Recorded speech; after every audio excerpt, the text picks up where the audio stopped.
하나님의 말씀 예레미야 46장 27절부터 28절까지 말씀입니다.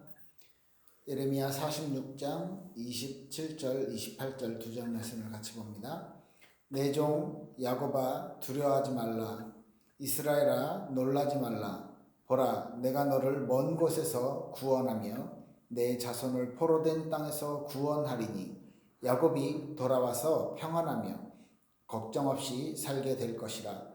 그를 두렵게 할 자가 없으리라.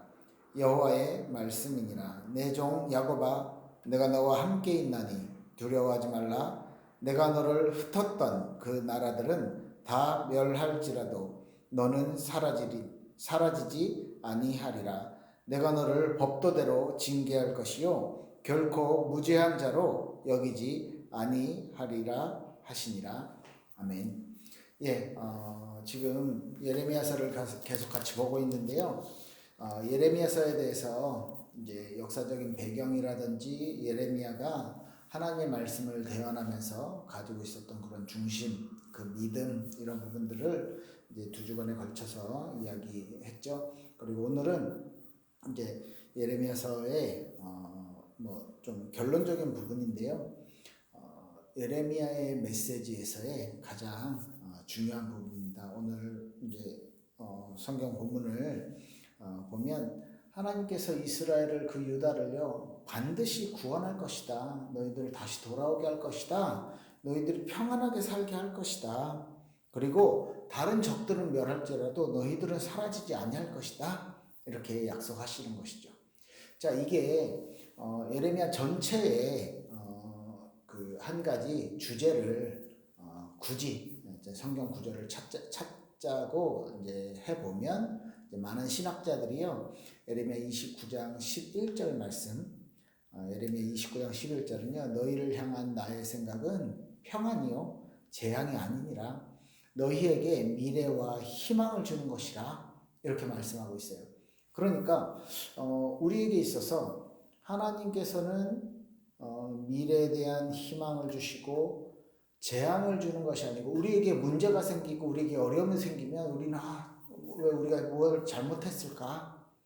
무슨 일이 생기고 안 좋은 일이 생기면 우리가 벌 받는 거 아니냐, 재앙 받는 거 아니냐 라고 생각할 수 있는데, 하나님의 이 이스라엘 백성들이요 정세가 불안하고, 지난주에도 계속 말씀드렸죠. 밑에 애굽과 아수르와 바벨론 그리고 또 다른 여러 주변 나라들과의 이런저런 상황 속에서 유다가 지금 가지고 있는 중심은 하나님께서 우리를 좀 돌봐주셨으면 좋겠는데, 이게 하나님이 기뻐하시고 하나님이 원하시는 마음인데, 이 유대인들은요 그런 마음도 있지만 우상도 섬겨야 되고, 왜? 그 우상을 통해서 받는 축복들이 있다라고 생각하기 때문에.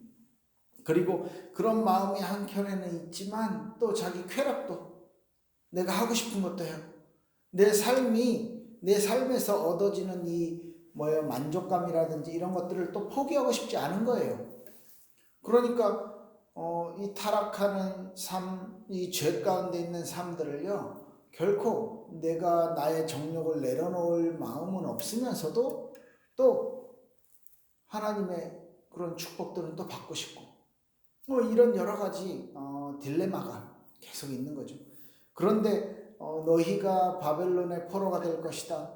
너희가 그래서 이 예루살렘이 완전 황폐하게 될 것이다 라는 이 예언이 너희에게 재앙이 아니라, 하나님 입장에서는 하나님만 바라보는 것이 가장 완벽한 답이기 때문에, 하나님의 구원을 기대하고 하나님께서 우리를 구원하여 주실 것을 간절히 바라는 그 마음이, 그 신앙이 회복되어지는 것이 이스라엘에게 있어서 가장 필요한 축복이기 때문에, 그걸 주는 것이기 때문에 이 어려움이 지금 예레미야를 통해서 예언된 포로와 그리고 그런 이제 이스라엘 나라에 주는 그 어려움들이 결코 재앙뿐만이 아니다. 그것은 평안이고 너희에게 미래와 희망을 주는 것이다 라는 메시지를 던지고 있는 거죠. 그러니까 분명히 육신적으로 볼 땐 재앙이 맞습니다. 나라가 없어져요. 하나님의 백성이라 말하는 그 이스라엘 백성들이요, 그 하나님의 도성이라고 말하는 예루살렘 성이요, 완전히 함락되고요, 성전이요 다 파괴가 됩니다. 어마어마한 일이 일어나는 거예요. 그런데 그것을 재앙이라고 보지 않는다는 것이죠. 왜? 그것 때문에 하나님을 다시 바라보는 것입니다. 그것 때문에 하나님을 향한 믿음과 또 성전을 재건하면서 일어나는 그 부흥운동, 후대들을 위한 그 신앙의 운동들이 다시 활발하게 일어날 것이기 때문에 하나님께서는요, 이게 재앙이 아니다 라고 말씀하십니다. 자, 그렇다면 그 맥락에서 보면 지금 오늘 너희를 먼 곳에서 구원할 것이고, 그리고 포로된 땅에서 너희 자손들을 구원할 것이고, 야곱이 돌아와서 평안하며 걱정 없이 살게 될 것이라. 그를 두렵게 할 자가 없으리라. 완벽하게 하나님은요 우리에게 모든 부분을 다시 회복시켜 줄 것이다. 평안하게 살고 걱정 없이 살게 될 것이다. 두렵게 할 자가 없을 것이다. 여호와의 말씀이니라. 나의 종 야곱아, 내가 너와 함께 있나니 두려워 말라. 내가 너를 흩었던 그 나라들은 다 멸할지라도 너는 사라지지 아니할 것이다. 그렇지만 뭐라고요? 그 뒤에 법도대로 징계할 것이요 결코 무죄한 자로 여기진 않아. 너희가 죄가 없다라고 하진 않지만 너희들이 그 죄에 대한 대가, 그 보응은 받게 되겠지만 완전히 사라지지 않을 것이다. 왜 안 사라집니까? 하나님은요, 하나님의 이 언약을 전달할 전달자로서, 우리가 복음을 전할 전도자로서 우리를 부르셨기 때문에 그 일에 대해서는 확실하게 너희들을 보호하고 너희를 축복할 것이다 라고 말씀을 주시고 있는 것이죠.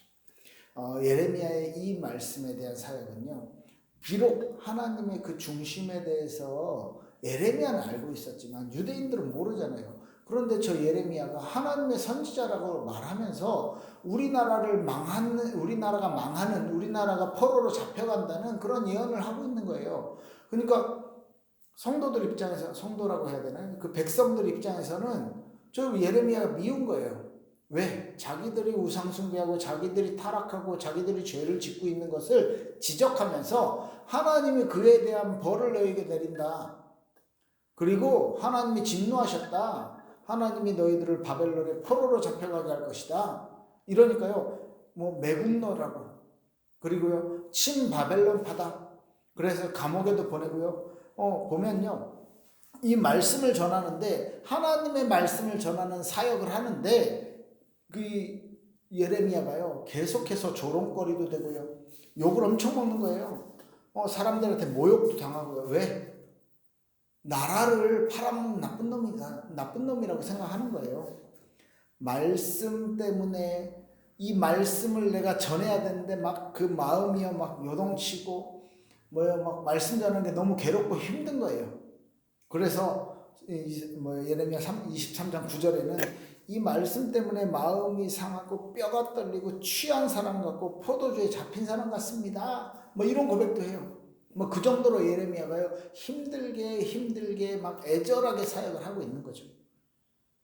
그리고 26장 2절에 보면, 그렇지만 하나님께서 내게 말씀하신, 내게 부탁하신, 내게 명령하신 이 말씀, 이걸 내가 예언한다. 하나님에게서 내가 받은 것을 너희들에게 전달한다. 이 확신을 또 갖고 있는 거예요. 아무리 조롱받고 아무리 사람들이 욕을 해도요, 비록 감옥에 갇히고 막 정치적으로 막 그렇게 매장당하고 한다 할지라도 그보다 더 높은 하나님을 인정하고 하나님의 능력을 인정하기 때문에, 하나님의 말씀 심부름하는, 하나님의 말씀 사역을 하는 그것에는 더 큰 하나님의 분명한 계획이 그 안에 있기 때문에, 그 믿음을 가지고 있기 때문에 예레미야는요, 이 말씀을 계속해서 끝까지 울면서 정말로 백성들의 그 아픔들을 이해하려고, 이 백성들을 정말로 구원하는 일에 정말로 쓰임 받으려고요. 계속해서 기도하면서 인도받는 것이죠. 이게 예레미야의 사역이었습니다. 백성들에게 전달하는 하나님의 음성을 올바르게 전달하려고. 이 예언의 내용은요, 저주와 멸망의 이야기인 것 같지만 결코 그렇지 않아요. 포로가 되고 나라가 망하는 내용이지만 70년 동안 포로가 돼서 이 나라에 재건이 되지 않아요. 70년이라는 세월이요. 한 사람의 인생이 70년이 짧다면 짧지만 엄청 긴 시간이잖아요. 그 70년 인생을, 그 70년 세월을 주인이 없는 땅으로 이방인들이 찾아왔겠죠. 그죠? 그 땅이 우상숭배가 더 성했겠죠. 이방인들을 통해서. 그 모든 것들을 하나님께서 성전을 재건하는 것을 통해서 다시 저주를 영광으로, 다시 저주를 이스라엘의 회복으로 만들어 주시고 만들어 가신다는 거죠. 이게 하나님의 중요한 삶입니다. 하나님의 의도는 하나님의 말씀을 의지해야 될 이유를 발견하게 하시는 거예요. 왜? 이렇게 힘들고 저주받은 것 같고 나라를 잃었고 그 상태에서 하나님 우리가 잘못했습니다. 하나님 우리가 하나님을 다시 믿겠습니다. 하나님에 대한 믿음을 회복하겠습니다. 라고 돌아오길 원하시는 거예요.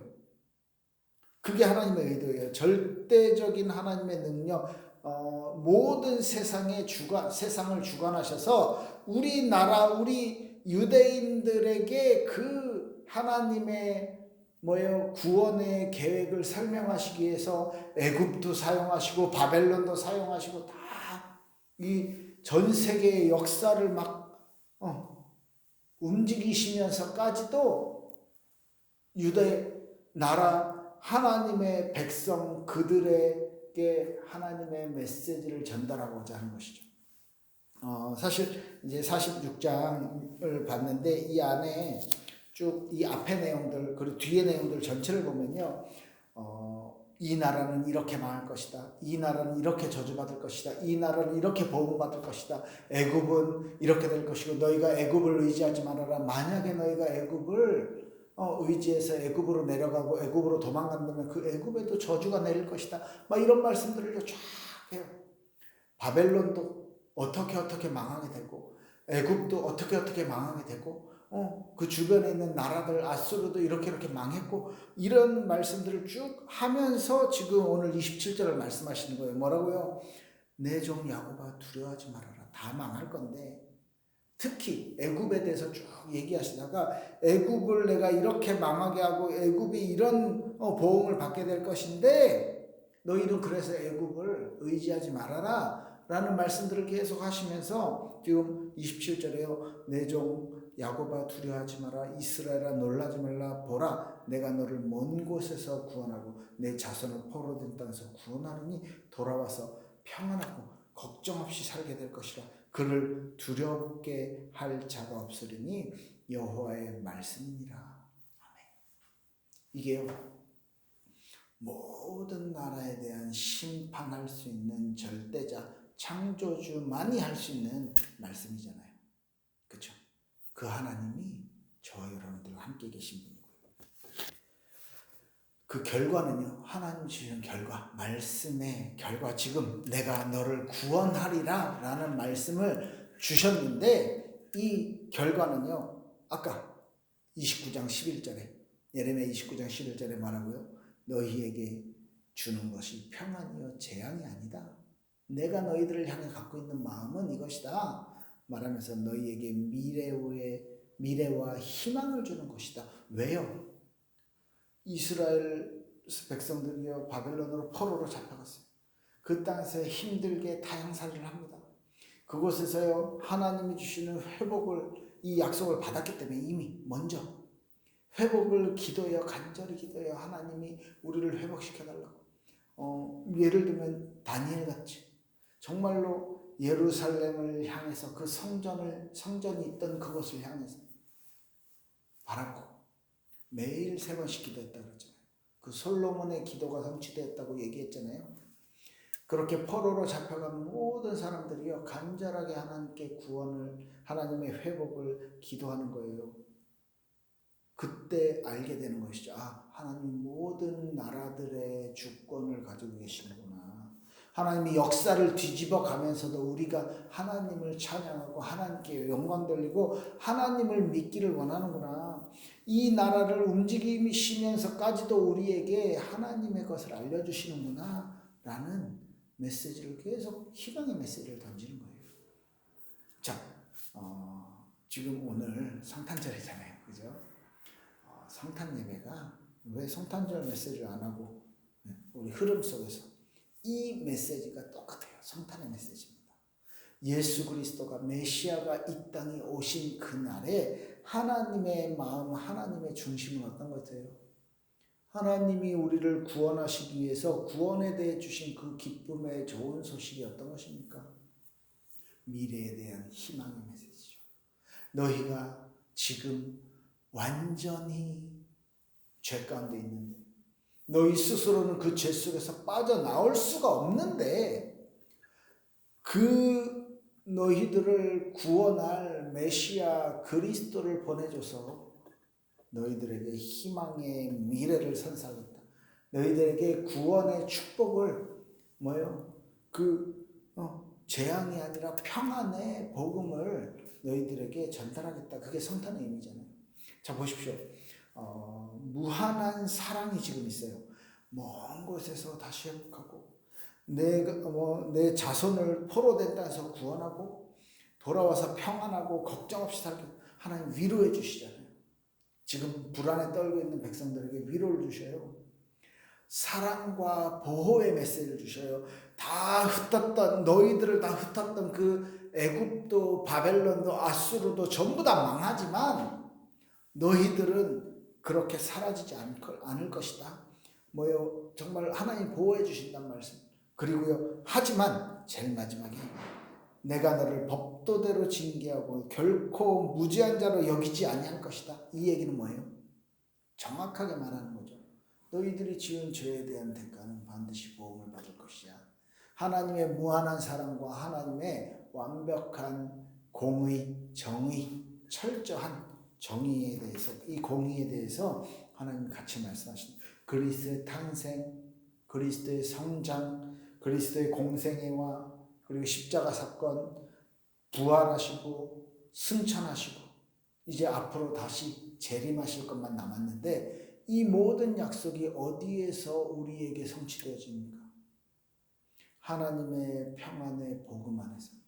이 메시지 자체가 그리스도의 탄생부터 승천하신 모든 것이 다시 재림 오실 이것이요 우리에겐 진짜 복음이에요. 어떻게? 재앙이 아니고 우리가 죄 때문에 죽게 되었는데 그 어려움 속에서 그 문제 속에서 하나의 희망을 붙잡고 그리스도의 복음을 붙잡고 우리가 거기서 나오면 그 하나님의 음성을 듣고 하나님의 복음의 메시지를 듣고 우리가 그리스도와 함께 연합되면 그것이 너희들에게 평안이고 미래의 소망이다. 하나님의 절대적인 주권이 이 성탄의 메시지 안에 있고요. 하나님의 구원의 사랑이 이 안에 있고요. 또 하지만 이 사랑을 무한한 사랑을 베풀지만 이 사랑을 거부한 자들에게는 하나님의 공의가 지옥이라는 심판이 기다리고 있는 것입니다. 이게 모든 인류를 향한 하나님의 계획이에요. 그래서 모든 주변 나라들에 대한 주권을 가지신 하나님의 주권 또한 그 안에서 우리가 확인할 수 있는 것이죠. 성탄의 메시지. 하지만 그 성탄의 메시지가 우리에게는 희망과 미래의 메시지고 이 성탄의 메시지를 나의 것으로 복음으로 받아들이지 않는 사람들에게는 심판의 메시지가 되어지는 것입니다. 오늘 예레미야서는 내가 너를 구원하리라 라고 하나님은 재앙이 아닌 평안의 메시지를 미래의 희망의 메시지를 주지만 그것을 하나님이 주시는 그 구원을 받는 사람들은 그저 따로 있다는 거죠. 우리의 반응, 우리의 그 믿음에 대한 축복은 하나님께서 우리에게 주시는 이 메시지를 우리가 받는 것을, 그리고 정해진 하나님의 구원의 은혜 가운데 있다는 것입니다. 반대로 그것이 재앙의 메시지로, 심판의 메시지로 받게 되는 자들도 분명히 있다는 것을 아시기 바랍니다. 그래서 어떤 사람들에게는 이 성탄의 축복이 정말 기쁜 날이고, 어떤 자들에게는 성탄이요 자기들과 관계없는 날입니다. 여러분들, 예수님이 오신 이 성탄절이요 정말 우리에게는 미래에 대한 희망과 그리고 평안의 복음의 메시지가 여러분들의 가슴 속에, 여러분들의 삶 속에, 여러분들 가정에, 우리 교회에 있길 예수 이름으로 축복합니다. 기도하겠습니다. 하나님께 감사를 드립니다. 오늘 우리가 함께 성탄의 기쁨을 맞이하고 성탄의 기쁨을 축복하며 또 하나님의 평안의 또 미래의 보장의 은혜의 말씀을 받았습니다. 예레미야를 통해서 하나님이 주시는 메시지는 재앙이 아닌, 심판이 아닌 평안과 미래에 대한 희망을 주는 메시지입니다. 그리스도가 이 땅에 오신 것은 모든 인류를 구원할 하나님의 계획, 모든 인류에게 구원의 축복을 베풀 하나님의 계획을 우리에게 알려주셨습니다. 하나님, 이 성탄의 기쁨과 성탄의 축복을 누리며 하나님께서 주시는 최고의 은혜, 최고의 축복을 누릴 수 있도록 하나님 은혜 주시고 축복하여 주시옵소서. 감사드리며 예수 그리스도 이름으로 기도드렸습니다. 아멘. 감사합니다. 우리 연말인데요. 연말에 하나님의 큰 은혜가 여러분들에게 넘치길 바라고요. 그리고 내년에 2023년도에는 더 하나님과 친밀해지는 그런 한 해 맞이하시길 바랍니다. 예, 여호와 도시오